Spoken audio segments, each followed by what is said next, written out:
अलवर दिवाकरी के रहने वाले दो प्रॉपर्टी डीलरों ने भरतपुर के नगर के सीआरपीएफ के रिटायर्ड कर्मचारी से प्रॉपर्टी बेचान के नाम पर करीब 8 लाख रुपए ठग लिए। दो जनों ने मिलकर दो प्लॉट दिखाए, एग्रीमेंट के नाम पर रकम ली, इसके बाद पट्टे के नाम पर रकम ली, आखिर में प्लॉट भी नहीं दिया।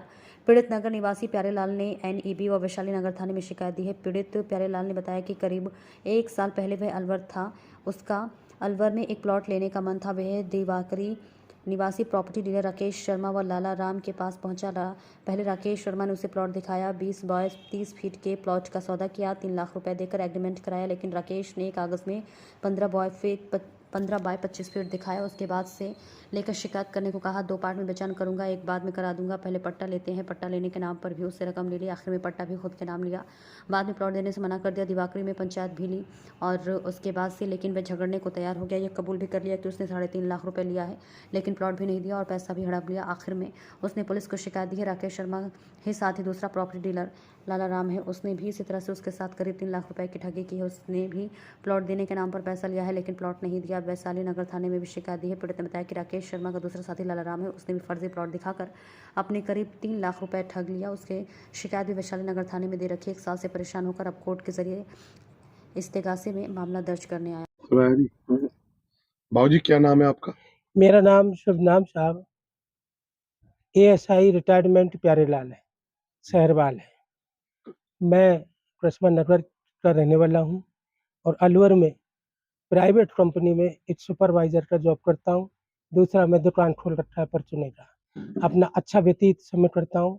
मेरे बच्चे अच्छे हैं, परिवार अच्छा है और मेरे बच्चे सर्विस की, एक बच्चा सर्विस लग गया, दूसरा सर्विस की तैयारी कर रहा है।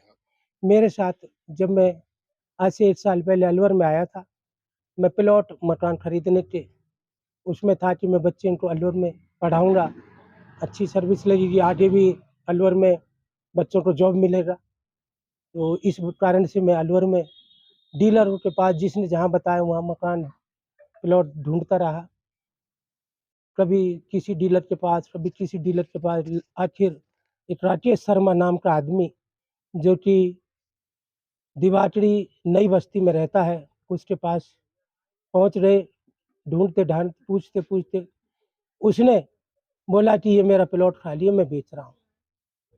उसने प्लॉट 8 लाख रुपए में हमारा तय हुआ, हमको मंजूर हो गया। हमने जगह देखी, उसका हमको वो प्लॉट सब पसंद आ गया। हमने कि ठीक है 8 लाख रुपए का बताया, हमने 8 लाख रुपए को मंजूर किया और मंजूर करने के बाद उसने एग्रीमेंट लिखाया जो कि 1.5 लाख रुपया चेक के द्वारा 50,000 नगद दिया। हमने 2 लाख रुपए का एग्रीमेंट लिख दिया। उसके बाद हमारा इतनी बड़ी उसने हमारे साथ धोखाधड़ी की कि मैं जानता नहीं था। मैं सीआरपीएफ से हूँ।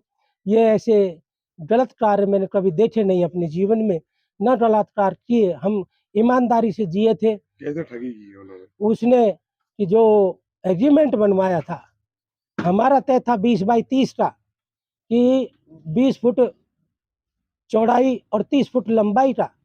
उसने जो एग्रीमेंट में लिखवा दिया 10 बाई 25 का, 10 यानी 10 फुट चौड़ाई और 15 फुट लंबाई का एग्रीमेंट बनवा लिया। उसके बाद साइन हो गए।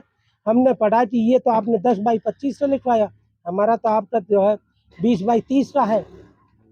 और ये फिर उसके बाद में बोला ये 10 बाई 25 का भी प्लॉट आपको ही दूंगा, ये 2 प्लॉट आपके, ये मेरे नहीं है, मैं आपको ही दे रहा हूँ। मैं बोला ठीक है। उसने मतलब झांसा दे के नहीं, ऐसा झांसा दिया। आखिरकार वो जो कैंसिल कराना था वो नहीं कराया। बोला पट्टा दिलाने की मेरी गारंटी। मैं कि पट्टा कहाँ से मिलेगा, 10 बाई 25 का तो सरकार पट्टा ही नहीं देती है। 10 बाई 25 का तो सरकार पट्टा ही नहीं देगी। बोले नहीं मेरी गारंटी है। झूठ बोल करके उसने मेरी फाइल लगवाई यूआईटी में, वहाँ मुझसे पैसा दिलाया गया, वो कैंसिल करा दिया। फिर मैंने लोन का फार्म भरा, लोन का फार्म कैंसिल करा दिया, लोन का फार्म कैंसिल करा दिया। उसके बाद उसने खुद ने मेरे पट्टे के द्वारा कैंसिल करा के खुद ने पट्टा ले लिया और मुझसे साफ मना कर दिया, मैंने आपसे कोई पैसा नहीं लिया है। न मकान दिया और ना प्लॉट दिया, ना मकान दिया। काफी दिन मैं मिन्नतें करता रहा, वो मानता नहीं था। मैं ऐसा आदमी हूँ मैं आपने झगड़े मामला दर्ज कराया? फिर मैंने उसके बाद में 1 साल उसका इंतज़ार किया। वो हर बार जब भी मैं बोलता था भाई प्लॉट मुझे नाम करा दो, जो बाकी पैसा वो ले लो, आपने 3.5 लाख रुपए ले लिया। बोला मैं 4 बच्चे की सौगंध खा रहा हूँ, आपके साथ में धोखा नहीं करूँगा। आपको जो मेरा तय है मैं आपको प्लॉट दूँगा। अब मामला दर्ज कराया? फिर उसके बाद में 29/5/2023 को पूरा मोहल्ला मैंने इकट्ठा किया। सभी ने उसको बहुत ही कहा-सुनी किया कि एक अच्छे सज्जन को आपने धोखाधड़ी किया है, या आपने बुरा किया है। फिर वो हाथापाई पर उतरने की कोशिश की। वहाँ से कुछ लोगों ने बोला कि आप चले जाओ थाने। ये ऐसा आदमी नहीं मानने वाला नहीं। करा दिया मामला? फिर वहाँ पर मैंने एनईबी थाने में गया 29/5/2023 को एनईबी थाने में गया। वहाँ पुलिस डिपार्टमेंट ने मेरा हेल्प किया और उसी समय उसको बुलवाया। उसने कबूल किया कि हाँ मैंने 3.5 लाख रुपए लिया अब है। कहाँ पे मामला दर्ज कराया है आपने? वैशाली नगर में? अभी उसके बाद में फिर 8 ये अगस्त में 13 तारीख को पैसे देने का एक शपथ पत्र लिखा था कोतवाल साहब के सामने वहाँ एनईबी थाने में। उसके बाद में वो 8वां महीना चला गया, मुकर गया। अब वो बोला कि मेरे पास कोई पैसा नहीं है, मेरा पैसा मांगने अब से। कहाँ मामला दर्ज कराया? फिर उसके बाद में फिर मैं यहाँ आया वैशाली नगर थाने में। वैशाली नगर थाने में मुझे सलाह दी गई पुलिस डिपार्टमेंट की तरफ से, सलाह मिली ऐसे आदमी का इस्तगासा करना जरूरी है। मामला दर्ज करा? हाँ, अब मैं इस्तगासा किया हूँ उसका मामला और दर्ज करा दिया?